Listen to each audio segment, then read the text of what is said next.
నమస్తే, welcome to ANN. నేను Lakshminag Narahar Shetty. Headlines చూద్దాం. మాజీ మంత్రి జీవన్ రెడ్డి పార్టీ మార్పుకు ముహూర్తం ఖరారు. ఈ నెల 13న బీఆర్ఎస్ తీర్థం పుచ్చుకోనున్నట్లుగా సమాచారం. కేబీఆర్ పార్క్ చుట్టూ ట్రాఫిక్ ఆంక్షలు. ఈ నెల 5న ఉదయం 11 గంటల నుంచి మధ్యాహ్నం 1 గంట వరకు ట్రయల్ రన్. తమిళనాడు అసెంబ్లీ ఎన్నికల పోరుకు మోగిన నగారా. 27 మంది అభ్యర్థులతో బీజేపీ తొలి జాబితా విడుదల. తెలంగాణలో 3 రోజుల పాటు వర్షాలు. పలు జిల్లాలకు ఎల్లో అలర్ట్ జారీ.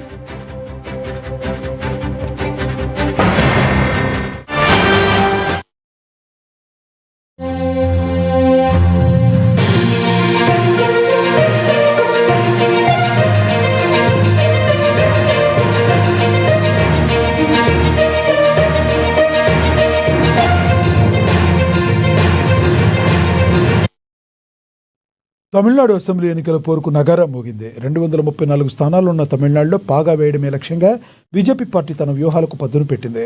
ఇందులో భాగంగా 27 మంది అభ్యర్థులతో కూడిన తొలి జాబితాను బీజేపీ అధిష్టానం ఈ రోజు విడుదల చేస్తుంది. తెలంగాణ మాజీ గవర్నర్ తమిళిసై సౌందరరాజన్ చెన్నైలోని మైలాపూర్ నుండి బరిలోకి దిగుతుండగా కేంద్ర మంత్రి ఎల్ మురుగన్, వానతి శ్రీనివాసన్ వంటి కీలక నేతలు టికెట్లు దక్కాయి.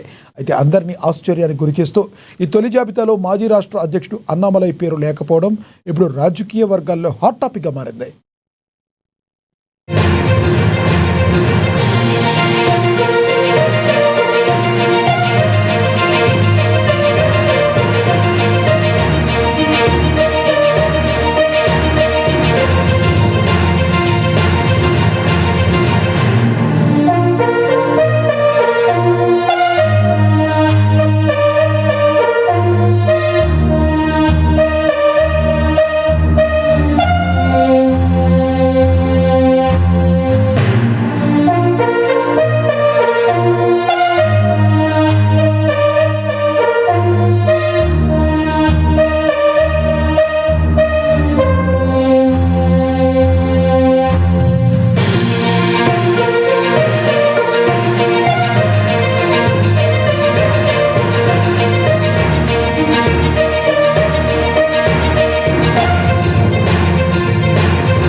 బ్రేకింగ్ న్యూస్ చూస్తున్నాం. తెలంగాణ రాజకీయాల్లో పెను సంచలనం చోటు చేసుకోబోతుంది.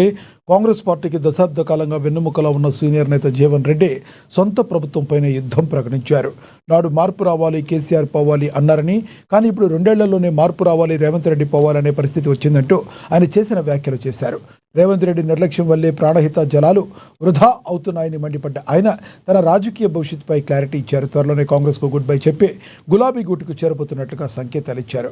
ఈ నెల 13వ తేదీన ఆయన బీఆర్ఎస్ తీర్థం పుచ్చుకోనున్నట్లుగా సమాచారం.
పోవాలనే నినాదంతో ముందుకు పోయింది.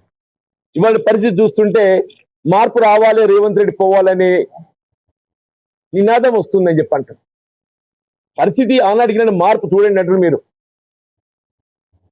ఆనాడు మార్పు రావాలి, కేసీఆర్ పోవాలనే నినాదంతో ముందు పోతే ఇవాళ ఏమొస్తుంది నినాదం? మార్పు రావాలి, రేవంత్ రెడ్డి పోవాలనే కాడికి వచ్చింది. కేవలం 2 సంవత్సరాల కాలం మనం ఎన్నికలు చేసినటువంటి వాగ్దానాలు నెరవేర్చులో ఏదైతుందో, మన ప్రజా ఆకాంక్షల మేరకు ఏదైతుందో నెరవేర్చలేకపోతున్నాం. కాబట్టి ఇంకో this is one of the example అని చెప్పంటున్నాను నేను. రేవంత్ రెడ్డి గారి నిర్లక్ష్య పాలనకు ఇది ఒక అద్దం పడుతుందని చెప్పంటున్నాను. రేవంత్ రెడ్డి గారి నిర్లక్ష్య పాలనకు సంక్షేమ కార్యక్రమాల అమలు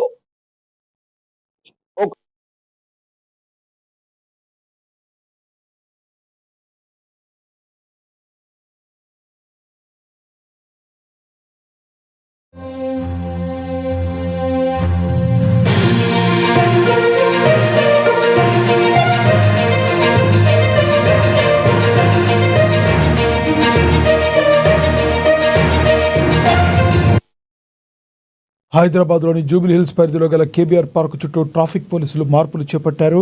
జూబ్లీ హిల్స్ చెక్పోస్ట్ పరిసర ప్రాంతాల్లో ట్రాఫిక్ రద్దీని తగ్గించే లక్ష్యంతో ఈ నెల 5వ తేదీన ఆదివారం రోజున ప్రయోగాత్మకంగా వన్-వే ఆంక్షలు అమలు చేయనున్నారు. ఉదయం 11 గంటల నుండి మధ్యాహ్నం 1 గంట వరకు ఈ ట్రయల్ రన్ కొనసాగుతుందని, వాహనదారులు ఈ మార్పులను గమనించి పోలీసులకు సహకరించాలని అధికారులు కోరారు. త్వరలోనే ఈ ట్రయల్ రన్ రూట్నే శాశ్వత రాకపోకలు సాగించే అవకాశం ఉంది.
రైల్వే కోడూరులో రాజకీయ సెగలు రాజుకున్నాయి. తనకు తన కుటుంబానికి ప్రాణహాని ఉందంటూ హర్ష వీణ పోలీసులను ఆశ్రయించడం సంచలనంగా మారింది.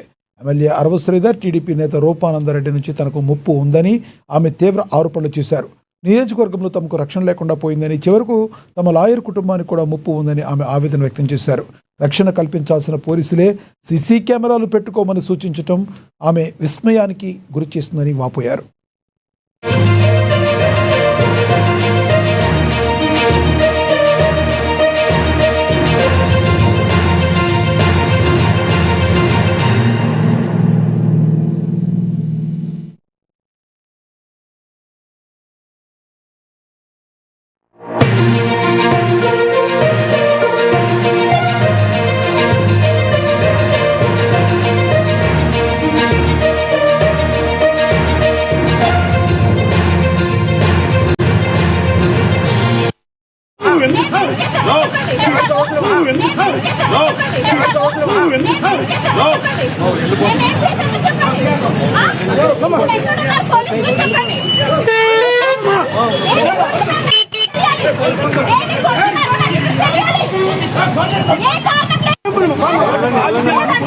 ఇప్పుడు ఎందుకు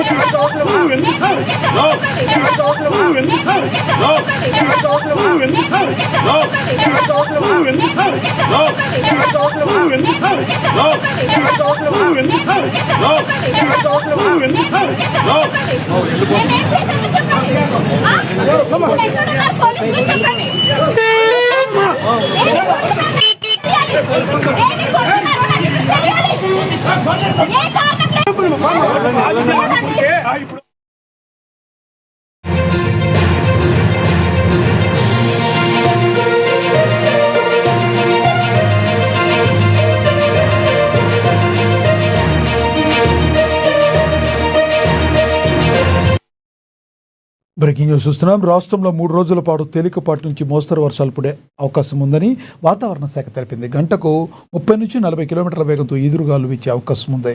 ఇవాళ ఉమ్మడి ఆదిలాబాద్, నిజామాబాద్, సంగారెడ్డి, మెదక్ జిల్లాల్లో వర్షం పడే అవకాశం ఉంది. రేపు ఉమ్మడి ఆదిలాబాద్, నిజామాబాద్, మెదక్ జిల్లాల్లో వర్షం కురిసే అవకాశం ఉంది. రేపు జగిత్యాల, సిరిసిల్ల, జనగామ జిల్లాల్లో వర్షం పడే అవకాశం ఉంది. ఎల్లుండి ఉమ్మడి ఆదిలాబాద్, నిజామాబాద్, మెదక్ జిల్లాల్లో వర్షం కురిసే అవకాసం ఉంది. ఎల్లుండి జగిత్యాల, సిరిసిల్ల, భూపాలపల్లి జిల్లాలో వర్షం కురిసే అవకాశం ఉంది. అదేవిధంగా ఎల్లుండి ములుగు, భద్రాచలం, జనగామ జిల్లాలకు వర్ష సూచన కనబడుతుంది. ఈ విధంగా వర్షం కురిసే అవకాశం ఉందని ఎల్లో అలర్ట్ జారీ చేస్తుంది వాతావరణ శాఖ.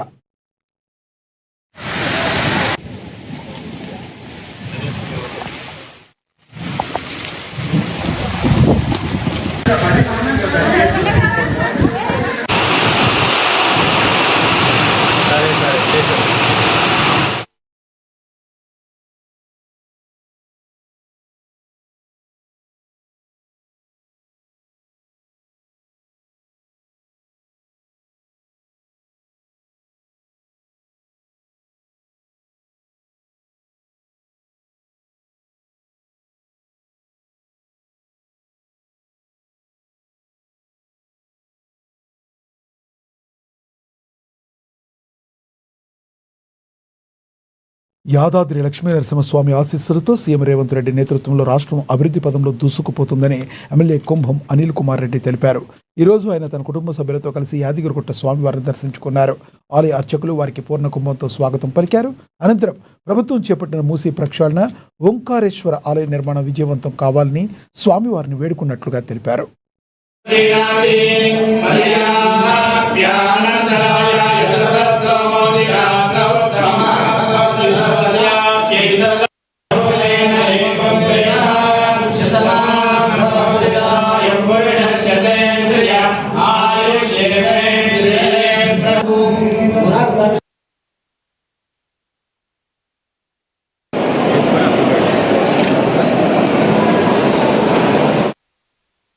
హనుమకొండ పోలీస్ స్టేషన్కు ఒక నిస్సహాయురాలైన భార్య ఆశ్రయించింది. తన భర్త మరో మహిళతో సహజీవనం చేస్తూ తనను 2 పిల్లలను రోడ్డున పడేశారంటూ ములుగు జిల్లా వెంకటాపురం ఎంఆర్ఓ గిరిబాబు భార్య ఝాన్సీ రాణి ఆవేదన వ్యక్తం చేశారు. గత 5 ఏళ్లుగా తన భర్త తమను పట్టించుకోవడం లేదని, పిల్లల భవిష్యత్తు అంధకారంలో పడిపోయిందని ఆమె కన్నీరు మున్నీరయ్యారు. ఎన్నిసార్లు పోలీసులకు ఫిర్యాదు చేసిన ఫలితం లేదని, ఇప్పటికైనా ఉన్నతాధికారులు స్పందించి తన భర్తను తన వద్దకు చేర్చాలని ఆమె వేడుకుంటున్నారు. ఇది ఇల్లీగల్ రిలేషన్లో ఉండి ఇక మమ్మల్ని అప్పుల మధ్యలో పెట్టేసి వెళ్ళిపోయింది ఆమెతోటి. నేను అప్పటికి కూడా కేసు ఫైల్ చేసిన సార్. కేసు ఫైల్ చేయగానే నాకు డైవర్స్ నోటీస్ పంపించింది. ఆమె ఏం చేసింది, మేము అప్పు అడగడానికి వెళ్తే మాకు దౌర్జన్యానికి వచ్చి నేను ఒంటరి మహిళను, నేను ఒంటరిగా ఉంటున్నా అని చెప్పేసి నా మీద అటెంప్ట్ మర్డర్ కేసు పెట్టింది సార్. అది కూడా నేను అటెండ్ అవుతున్నా సార్. ఎన్ని రోజులు తిరగాలి సార్ నేను? ఈ పిల్లలను పట్టుకొని నేను ఎన్ని సంవత్సరాల నుండి కోట్ల చుట్టూ తిరగాలి? నువ్వు ఇద్దరిని చూసుకో, ఇంటికి రా, పిల్లల కోసం ఇంటికి రా అంటుంటే కూడా ఆయన కదలడం లేదు సార్. నేను ఇంత చేయాల్సిన అవసరం లేదు, నువ్వు కామ ఇంటికి రా, నీ ఇష్టం ఉన్నట్టు ఉండని చెప్పినా కూడా ఆయన మాట పక్క పెట్టేసి నీ దగ్గర ఏమున్నదని రావాలి, ఉన్నాయని తెప్పేసిండు, ఇల్లు అమ్మిండు, జాగా అమ్మేసిండు, నా బంగారం గోల్డ్ మొత్తం బ్యాంక్లో పెట్టేసిండు.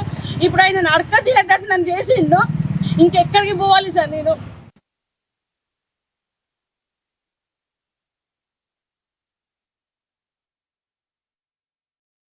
కాకినాడ జిల్లా నూతన కలెక్టర్ ఎంఎన్ హరేంద్ర ప్రసాద్ క్షేత్రస్థాయి పర్యటన ప్రారంభించారు. బాధ్యతలు చేపట్టిన తర్వాత తొలిసారిగా ఏలేరు జలాశయాన్ని ఆయన సందర్శించారు. జలాశయ నీటి నిల్వ సామర్థ్యం, సాగు, తాగునీటి సరఫరా తీరును అధికారులను అడిగి తెలుసుకున్నారు. అలాగే మణిహంస పవర్ ప్రాజెక్టును కూడా పరిశీలించిన కలెక్టర్ ఇరిగేషన్ శాఖ ఎదుర్కొంటున్న సిబ్బంది కొరతపై ఆరా తీశారు. ఇక్కడ ఏ విధంగా వాటర్ మెయింటైన్ చేస్తున్నారు, నిల్వ చేస్తున్నారు, అదేవిధంగా త్రాగునీళ్లకు మరియు వ్యవసాయానికి ఏ విధంగా సరఫరా చేస్తున్నారు అనేది ఇక్కడ ఉన్న స్థానిక ఇంజనీర్ని అడిగి తెలుసుకోవడం జరిగింది.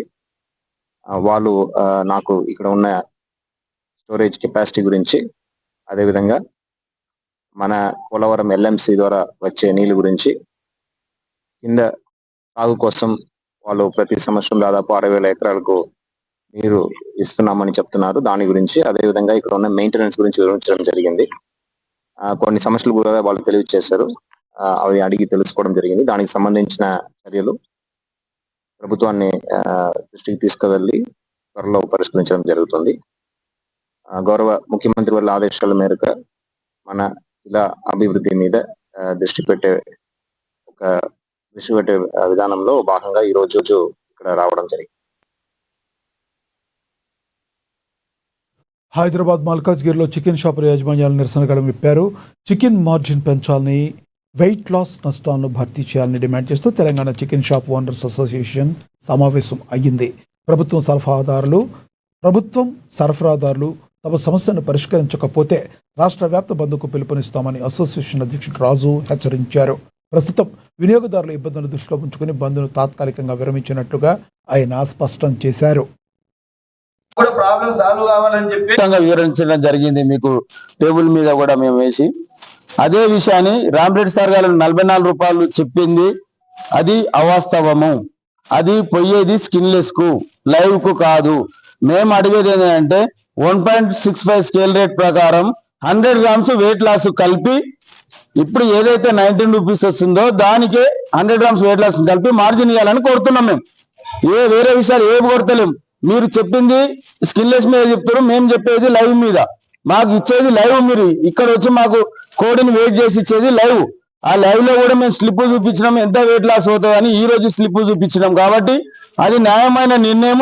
దయచేసి మా నిర్ణయంపై ఆలోచన చేసి ఈ 2-3 రోజులు మాకు నిర్ణయం ప్రకటించాలని, ప్రకటించకపోతే ఈ స్టేట్ కమిటీలో ఉన్న మెంబర్స్ మేము కూర్చొని మా స్టేట్ వైజ్ గా మా నిరసన కార్యక్రమాలు తెలపడానికి మేము కూడా మళ్ళీ ప్రెస్ మీట్ పెట్టి తెలపడం జరుగుతుంది.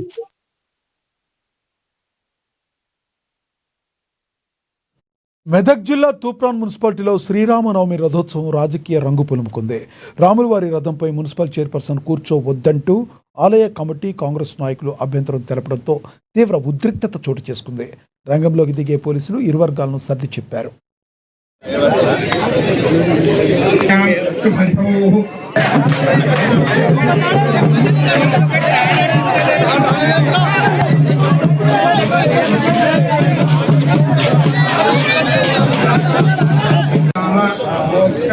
చతుర్విధ ఫల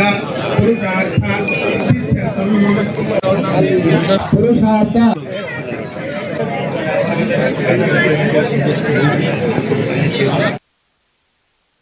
కుక్కట్పల్లి ఖైతలాపూర్ రాఘవేంద్ర కాలనీలో చోటు చేసుకున్న తల్లి, 2 పిల్లల మృతి కేసులో పోలీసులు కీలక పురోగతి సాధించారు. వరకట్న వేధింపులై 3 ప్రాణాలు బలికొన్నాయని నిర్ధారించిన పోలీసులు నిందితులను కఠినంగా శిక్షించే దిశగా అడుగులు వేస్తున్నారు. స్రవంతిని శారీరకంగా, మానసికంగా వేధించి మరణానికి కారణమైన ఆమె భర్త ప్రవీణ్ సహా మరో 4 నిందితులను అరెస్టు చేసి జ్యుడిషియల్ రిమాండ్కు తరలించారు. కంప్లైంట్ ఇవ్వడం జరిగింది. నరేష్ అనే వ్యక్తి, అతను చెప్పింది ఏంటంటే వాళ్ళ సిస్టర్ అయిన స్రవంతి మా దగ్గర కుక్కట్పల్లి రాఘవేంద్ర కాలనీలో వాళ్ళ సిస్టర్ స్రవంతి, ఆమె భర్త ప్రవీణ్, 2 పిల్లలు కార్తీక్, కౌశిక్ అందరూ ఇక్కడ రాఘవేంద్ర కాలనీలో ఉంటున్నారు గత 10 సంవత్సరాల నుంచి. అయితే ఆ రోజు వాళ్ళ సిస్టరు ప్లస్ వాళ్ళ 2 పిల్లలు ఇంట్లో చనిపోయి ఉన్నారు. వచ్చి చూస్తే ఏమైందని తెలుసుకున్నా వాళ్ళ భర్త ప్రవీణ్ ఈమెని రెండో పెళ్లి చేసుకుని మహేష్ అనే అమ్మాయితోటి వాళ్ళందరూ కలిపి వాళ్ళ పేరెంట్స్, వాళ్ళ బ్రదర్స్, వాళ్ళ ఫ్రెండ్ అందరూ కలిపి మానసికంగా వేధించి 2వ పెళ్లి చేసుకుని వాళ్ళ కట్నం కోసం ఎప్పటికప్పుడు కొడుతూ చంపుతాన్ని థ్రెట్లిస్తుండేవాడంట. ఆ విషయంలో చనిపోయి ఇంట్లో 3 శవాలైపడి ఉన్నారు. దాని మీద 3 పోస్ట్ మార్టం చేయించడం జరిగింది. పోస్ట్ మార్టం మీద రావాల్సి ఉన్నది. తర్వాత వాటిని కూడా ఎఫ్ఎస్ఎల్ పెట్టడం జరిగింది. తర్వాత ఈ ముగ్గురికి చావుకి కారణమైనటువంటి ఆ ప్రవీణ్, రెండో పెళ్లి చేసుకున్న మహేశ్వరి, వాళ్ళ పేరెంట్స్ని, సహకరించిన ఫ్రెండ్ అందరినీ కూడా అరెస్ట్ చేసి నిన్న కోర్టు ప్రొడ్యూస్ జరిగింది. వాళ్ళందరూ కూడా ఇప్పుడు సంగారెడ్డి జైల్లో ఉన్నారు. ఇంకా తదుపరి పూర్తి విచారణ కోసం ఎఫ్ఎస్ఎల్ రిపోర్ట్, పిఎంఈ రిపోర్ట్ అన్ని వచ్చినాక కేసు పూర్తిగా ఫైనలైజేషన్ జరుగుతుంది.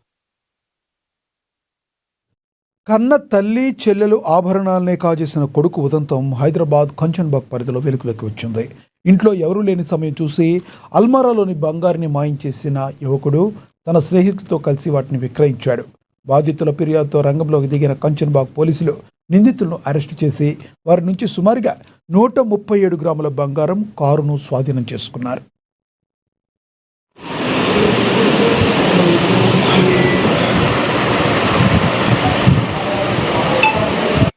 ఆ విచారణలో తెలిసింది అనగా ఈ యొక్క రెహమత్ షరీఫ్ యొక్క కుమారుడైనటువంటి అద్నాన్ షరీఫ్ ప్రవర్తనలో కొంచెం అనుమానం వచ్చి అతన్ని పట్టుకొని విచారించగా అద్నాన్ షరీఫ్ అదేవిధంగా అతని ఇద్దరి స్నేహితులైనటువంటి రెహానుద్దీన్ అదేవిధంగా సమీర్, ఈ ముగ్గురు కలిసి ఈ యొక్క బంగారు ఆభరణాలను తీయటం జరిగిందని చెప్పడం జరిగింది. అయితే అద్నాన్ షరీఫ్ బీరువాలో ఉన్నటువంటి బంగారు ఆభరణాలని 4 విడతలుగా ఒక్కొక్కసారి ఒక్కొక్క గొలుసు తీసుకొని బయటికి రావటం, వచ్చిన తర్వాత వాటిని రెహానుద్దీన్కి ఇవ్వటం, రెహానుద్దీన్ సమీర్ ద్వారా అమ్ముతా అని చెప్పేసి తీసుకోవటం, అప్పుడు కొంచెం ఇతనికి డబ్బులు ఇవ్వడం జరిగింది. ఆ డబ్బులతోటి ఇతను కొడుకు అద్నాన్ షరీఫ్ కొన్ని 2 మొబైల్ ఫోన్లని, వాల్యూ మొబైల్ ఫోన్లని, అదేవిధంగా కొన్ని బట్టలు అట్లా కొన్ని ఖర్చు చేయడం జరిగింది. ఆ తర్వాత ఇతను ఇచ్చినటువంటి సమాచారం మేరకు